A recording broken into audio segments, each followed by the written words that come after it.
नमस्कार दोस्तों, आपका बहुत बहुत स्वागत है कंप्यूटर गुरुजी चैनल पे। जैसे कि आपको पता है कि हम बेसिक कंप्यूटर की सीरीज चला रहे हैं। यहाँ पे 6 पार्ट्स हमने आपको दे दिए हैं और आज हम 7 पार्ट के अंदर आ चुके हैं। और आज के इस पार्ट में हम लोग बात करेंगे what is the procedure to install the CPU, what is the procedure to install the system unit of the computer. जब आप नया कंप्यूटर इंस्टॉल करते हैं तो आपको कौन कौन सी चीजों का ध्यान रखना चाहिए और कौन कौन सी जो है स्टेप्स आपको फॉलो करने पड़ते हैं सिस्टम यूनिट को इंस्टॉल करने के लिए। तो ये सारी जानकारी आज के इस वीडियो में हम लोग समझेंगे। आप इस वीडियो को अंत तक देखें ताकि आपको प्रॉपर तरीके से समझ आ सके कि सिस्टम यूनिट को जब आपने इंस्टॉल करना है तो कौन कौन सी चीजों का आपको ध्यान रखना है और कौन कौन सी चीजों के बारे में आपको जानकारी होनी चाहिए। मैं हूं सुनीत और आप देख रहे हैं कंप्यूटर गुरुजी चैनल। तो चलिए बढ़ते हैं आज के वीडियो की तरफ।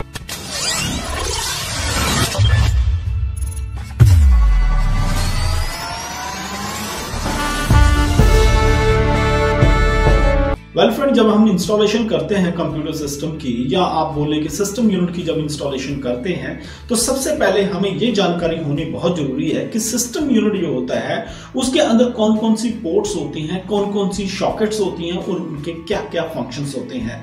जैसे कि आप इस फिगर में देख पा रहे हैं, यहाँ पे पूरा आपको जो है बैक पैनल सिस्टम यूनिट का दिख रहा है। इसमें मैं आपको अभी एक एक पोर्ट एंड स्लॉट के बारे में बताऊंगा और उसका क्या क्या काम है उसको ब्रीफली आपको मैं बताऊंगा। तो चलिए सिस्टम यूनिट एंड सॉकेट्स के बारे में हम जान लेते हैं कौन कौन सी सॉकेट्स एंड पोर्ट्स जो है सिस्टम यूनिट के अंदर होती है। At the rear of the system unit various types of input and output sockets are present for connection of computer system devices. जो सिस्टम यूनिट होती है उसकी रेयर साइड के अंदर बहुत तरह की पोर्ट्स होती हैं, सॉकेट्स होती हैं जो कि अलग अलग डिवाइसेस को कंप्यूटर के साथ कनेक्ट करती हैं। All the inputs and output devices and output power supply to the computer system is connected to the rear panel of the system। और जितने भी डिवाइसेस हैं, चाहे आप बोले पावर सप्लाई होता है जो इनपुट दिया जाता है या आउटपुट लिया जाता है सिस्टम यूनिट से कंप्यूटर के सीपीयू से, वो सारा ही इसके रियर पार्ट में कनेक्ट होता है। हालांकि फ्रंट पार्ट में भी आपको कुछ यूएसबी की पोर्ट्स मिल जाती है। तो इसको ब्रीफली अगर हम देखते हैं तो ये देखिए फ्रेंड, सबसे पहले जैसे कि आप इस फिगर में देख पा रहे हैं, ए पार्ट के ऊपर आपको पावर सॉकेट मिलता है। ये पावर सॉकेट जो होती है 3 पिन होती है और यहाँ पे आपका सिस्टम जो है उसको इनपुट एसी वोल्टेज दिया जाता है। इसको मैं आगे आपको पूरा ब्रीफली बताऊंगा। पहले मैं जस्ट आपको खाली इंट्रोडक्शन बता देता हूँ। बी को देखा जाए तो यहाँ पे आपको पावर सप्लाई फैन दिख रहा है। अगर हम सी की बात करते हैं तो यहाँ पे 2 पोर्ट्स आपको दिख रही हैं। सी पोर्ट के अंदर माउस पोर्ट है और डी के अंदर क्या है, कीबोर्ड की पोर्ट है। ये दोनों जो है PS2 जब कीबोर्ड एंड माउस यूज होते हैं तब इनको यूज में लाया जाता है। ई के अंदर अगर आप देखते हैं तो 2 आपको यूएसबी पोर्ट दिया हुआ है और एफ के अंदर अगर आप देखते हैं तो यहाँ पे पैरेलल पोर्ट दिया हुआ है और सीरियल पोर्ट यहाँ जी के अंदर दिया हुआ है। एच के अंदर जो है गेम के लिए पोर्ट्स दी हुई हैं। यहाँ पे आप गेम्स की एक्सेसरी जो है वो कनेक्ट कर सकते हैं। उसके नीचे अगर आप देखते हैं आई के अंदर आपको मॉनिटर की पोर्ट यहाँ पे दी हुई है। जे के अंदर आपके लिए यहाँ इथरनेट पोर्ट है और के अंदर जो है मॉडेम की पोर्ट दी हुई है। अभी इन्हीं पोर्ट्स के क्या फंक्शन होते हैं इनको हम थोड़ा सा ब्रीफली समझ लेते हैं। तो सबसे पहले आता है power socket. It is a 3 pin male socket to connect the AC power supply by a power cable to the computer from an UPS और इलेक्ट्रिकल सॉकेट्स। जो पावर सॉकेट होती है ये 3 पिन की सॉकेट होती है। इसके अंदर आप यहाँ पे इनपुट देते हो सिस्टम यूनिट को, या आप जो है इस इनपुट को यूपीएस के थ्रू देते हैं या डायरेक्टली आप जो है इलेक्ट्रिकल इनपुट इसमें देते हैं। उसके बाद अगर हम बात करते हैं तो पावर सप्लाई फैन होता है जो कि सिस्टम यूनिट के अंदर बहुत ही इंपॉर्टेंट होता है। The power supply fan provide the adequate ventilation for the power supply bye exhausting hot air from it. जो पावर सप्लाई का फैन होता है वो पावर सप्लाई जब चलती है तो जो गर्म हवा होती है उसको बाहर निकालने का काम करता है। It just like a exhaust fan, जो कि बहुत जरूरी होता है सिस्टम की जो है सर्विसिबिलिटी के लिए और सिस्टम की एफिशिएंसी के लिए। पावर सप्लाई फैन जो है कभी भी अगर नहीं चलता है तो आपको उसको रिप्लेस करना है, उसको नया लगाना है सो दैट आपका सिस्टम जो है हीट अप ना हो सके। उसके बाद फ्रेंड्स आता है mouse port. This port is also called PS2 port. The mouse is connected to this port. जैसे कि मैंने आपको बताया है जो सर्कुलर पोर्ट्स होती हैं इसको PS2 पोर्ट्स भी बोला जाता है। यहाँ पे माउस कनेक्ट होता है और उसके बाद कीबोर्ड पोर्ट होती है जिस port is also a PS2 port the keyboard is connected to this port. तो ये भी PS2 पोर्ट होती है जो कि सर्कुलर टाइप्स में होती है। इसके अलावा भी अगर आपके पास USB कीबोर्ड या माउस है वो भी आप कनेक्ट कर सकते हो। अगर आपके पास वायरलेस कीबोर्ड या माउस है तो आपको वायरलेस डोंगल लगा के भी उसको आप कनेक्ट कर सकते हैं। उसके बाद फ्रेंड्स आ जाता है USB पोर्ट। USB पोर्ट जो है इसको हम बोलते हैं universal serial bus. Universal serial bus बोला जाता है। This port is an external bus that support the data transfer rate of up to 12 Mbps. This port can connect to various types of devices such as mouse, modem, keyboard, printer, scanner, etc. It is also enabled hot swapping, which enable to connect and disconnect the peripherals without powering down the PC। तो USB होता है जिसको कि हम universal serial बस बोलते हैं। ये सिस्टम के अंदर अलग अलग डिवाइसेस जैसे कि कीबोर्ड, माउस, स्कैनर उसको कनेक्ट डायरेक्टली आप जो है USB से कर सकते हैं।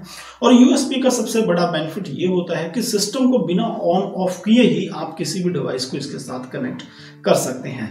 USB बहुत ही हाई स्पीड्स के आ गए हैं अब मार्केट के अंदर। डिफरेंट USB को आप यूज कर सकते हैं डिफरेंट फंक्शंस के लिए। उसके बाद फ्रेंड्स बात आ जाती है हमारे पास पैरेलल पोर्ट की, जिसको हम प्रिंटेड पोर्ट भी बोलते हैं। पैरेलल पोर्ट भी जो है सिस्टम यूनिट के अंदर बहुत ही इंपॉर्टेंट होती है। पैरेलल पोर्ट जो होती है this is 25 pin female socket होती है, जिसको कि हम DB25 भी बोलते हैं। It is an interface for connecting external devices such as printer and computer that require relatively high speed data transfer.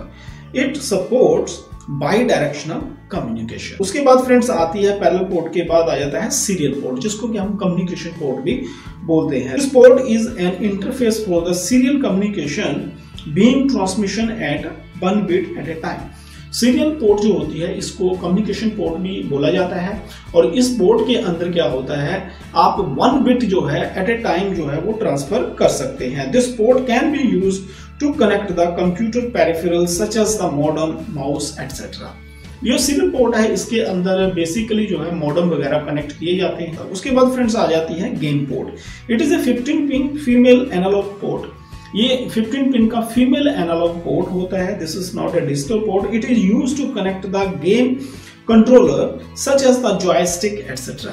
तो इसको बेसिकली हम गेम पोर्ट्स को कहाँ यूज करते हैं, जब हम गेम खेलते समय जॉयस्टिक वगैरह यूज करते हैं तब गेम पोर्ट को यूज किया जाता है। It can also be use as a musical instrument digital interface MIDI ports for connecting a computer peripheral such as synthesizer and is located on the sound card। तो game port को आप musical interface के लिए भी use कर सकते हैं। उसके बाद फ्रेंड्स आ जाता है monitor port. The monitor is very important computer peripheral that display the result generated by the computer. Computer के द्वारा जो भी रिजल्ट जनरेटेड होते हैं उनको डिस्प्ले फॉर्म में कौन दिखाता है, मॉनिटर। मॉनिटर आजकल जो है LCD LED मॉनिटर जो है आपके पास आ रहे हैं। It is a 15 pin female socket. It is also called VGA ports. ये 15 पिन का एक सॉकेट होता है, इसको हम VGA पोर्ट भी बोलते हैं। उसके बाद फ्रेंड्स आ जाता है ईथरनेट पोर्ट। ईथरनेट पोर्ट या जिसको हम RJ45 पोर्ट भी बोलते हैं। Ethernet port is used to connect the computer to the computer network. It is located on the Ethernet का। तो ईथरनेट पोर्ट जो होती है ये बहुत इंपॉर्टेंट होती है। या आप LAN WAN कनेक्ट करते हो या आप मेट्रोपॉलिटन एरिया नेटवर्क बनाते हो, क्योंकि इस पोर्ट के थ्रू ही आपका कंप्यूटर जो है पूरे नेटवर्क में कनेक्ट होता है। उसके बाद फ्रेंड्स आ जाती है पोर्ट जिसको हम बोलते हैं modem port. It is typically used to send the digital data over a phone line.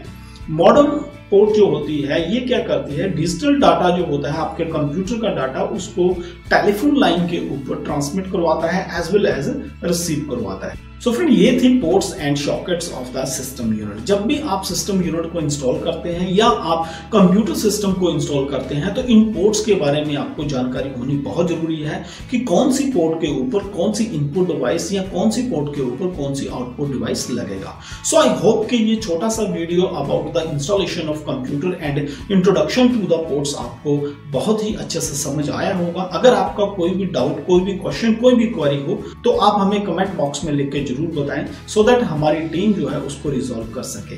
और अगर आप और भी ज्यादा जानकारी चाहते हैं तो आप अपनी कमेंट जरूर लिखें, जिसके बारे में भी आपको डाउट है वैसा ही वीडियो आपको मिल जाएगा, वैसा ही वीडियो आपको सर्व किया जाएगा। और दूसरा फ्रेंड, अगर आप इस चैनल पे नए हैं, पहली बार वीडियोस को देख रहे हैं, तो इस चैनल को सब्सक्राइब जरूर करें। आपको जस्ट सब्सक्राइब के ऊपर टच करना है और बेल आइकन आता है उसको आपको दबाना है, सो दैट हमारे लेटेस्ट वीडियो को आप सबसे पहले देख पाए। इस चैनल के ऊपर फ्रेंड्स कंप्यूटर से रिलेटेड बहुत ही अच्छे वीडियोस आपको मिलते हैं, जो कि आपको कॉम्पिटिटिव तैयारी के लिए एज वेल एज आपकी कंप्यूटर नॉलेज को एनहेंस करते हैं। हमारी एक ही कोशिश रहती है कि आपको अच्छे से अच्छा कंटेंट जो है सिंपल लैंग्वेज में प्रोवाइड करवाया जा सके। अगर आपको ये वीडियो अच्छा लगे, इस वीडियो को लाइक जरूर करें और अपने दोस्तों के साथ जरूर शेयर करें। मिलते हैं अगले वीडियो में एक नए टॉपिक के साथ। Till then keep on watching computer Guruji channel. Have a good day.